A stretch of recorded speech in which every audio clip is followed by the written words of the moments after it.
आज का बाइबल का वचन योशुआ का ग्रंथ अध्याय 3 वचन 7 से 10, 11, 13 से 17। और आज का सुसमाचार सन्मति के अनुसार अध्याय 18 वचन 21 से लेकर अध्याय 19 वचन 1 तक।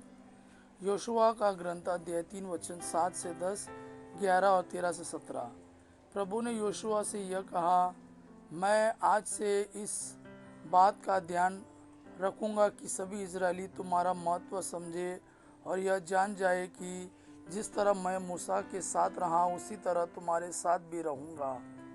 तुम विधान की मंजूषा ढोने वाले याजकों को यह आदेश दोगे, जब तुम लोग यर्दन नदी के तट पर पहुंचो तो नदी में ही खड़े हो जाओ। इसके बाद योशुआ ने इजरायलियों से कहा, यहाँ आओ और अपने प्रभु ईश्वर का आदेश सुनो। योशुआ ने कहा, अब तुम जान जाओगे कि जीवंत ईश्वर तुम्हारे बीच है और तुम लोगों के सामने से कनानियों को निश्चय ही भगा देगा। समस्त पृथ्वी के प्रभु के विधान की मंजूषा तुम लोगों से पहले यर्दन पार करेगी। 12 व्यक्तियों को चुन लो, हर एक वंश से एक व्यक्ति को, जो ही समस्त पृथ्वी के प्रभु के विधान की मंजूषा ढोने वाले याजक यर्दन नदी के पानी में पैर रखेंगे, तो ही ऊपर से बहने वाला पानी थम जाएगा और ठोस पूंछ जैसा हो जाएगा। जब इजरायली अपने तंबू उखाड़ कर यर्दन पार करने निकले तो विधान की मंजूषा ढोने वाले याजक उनके आगे आगे चले। जो ही मंजूषा ढोने वाले याजकों ने यर्दन के पास जाकर पानी में पैर रखा, कटने के समय यर्दन का पानी उमड़ कर तट पर फैल जाता है। जो त्यों ही ऊपर से बहने वाला पानी थम गया और सारतान के निकटवर्ती आदम नगर तक ठोस पूंछ जैसा बन गया। अरबा के समुद्र अर्थात लवण समुद्र की और उतरने वाला पानी बह निकला और इस प्रकार इजरायली यरीको के सामने पार उतरे।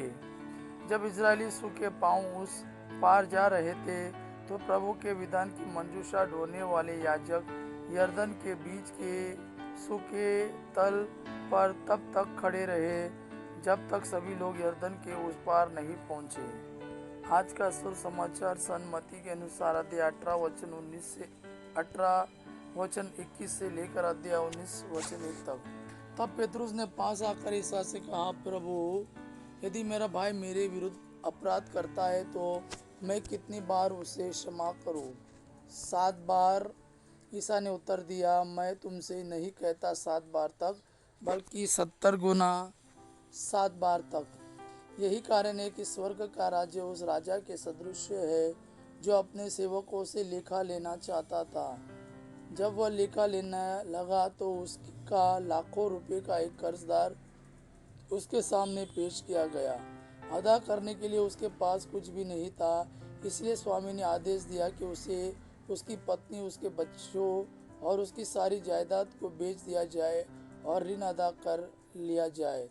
इस पर सेवक उसके पैरों पर गिरकर यह कहते हुए अनुनय विनय करता रहा, मुझे समय दीजिए और मैं आपको सब चुका दूंगा। उस सेवक के स्वामी को तरस आया और उसने उसे जाने दिया और उसका कर्ज माफ कर दिया। जब वह सेवक बाहर निकला तो वह अपने एक सहसेवक से मिला जो उसका लगभग 100 दिनार का कर्जदार था। उसने उसे पकड़ लिया और उसका गला घोंट कर कहा, अपना कर्ज चुका दो। सहसेवक उसके पैरों पर गिर पड़ा और यह कहते हुए अनुनय विनय करता रहा, मुझे समय दीजिए और मैं आपको चुका दूंगा।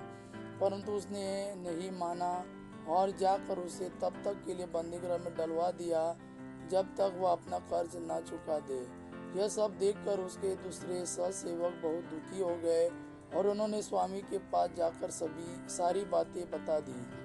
तब स्वामी ने उस सेवक को बुलाकर कहा, दुष्ट सेवक, तुम्हारी अनुनय विनय पर मैंने तुम्हारा सारा कर्ज माफ कर दिया था। तो जिस प्रकार मैंने तुम पर दया की थी, क्या उसी प्रकार तुम्हें भी अपने सहसेवक पर दया नहीं करनी चाहिए थी? और स्वामी ने क्रोध होकर उसे तब तक के लिए जल्लादों के हवाले कर दिया जब तक वह कोड़ी कोड़ी न चुका दे। यदि तुम में हर एक अपने भाई को पूरे हृदय से क्षमा नहीं करेगा तो मेरा स्वर्गीय पिता भी तुम्हारे साथ ऐसा ही करेगा। अपना यह उपदेश समाप्त कर ईसा गलीलिया से चले गए और यरदन के पास यहूदीय प्रदेश पहुंचे। यह प्रभु का वाणी है। प्रभु को धन्यवाद। आबा पिता की महिमा और पुत्र यीशु का प्रेम आप पर सदा सर्वदा बना रहे। आमीन।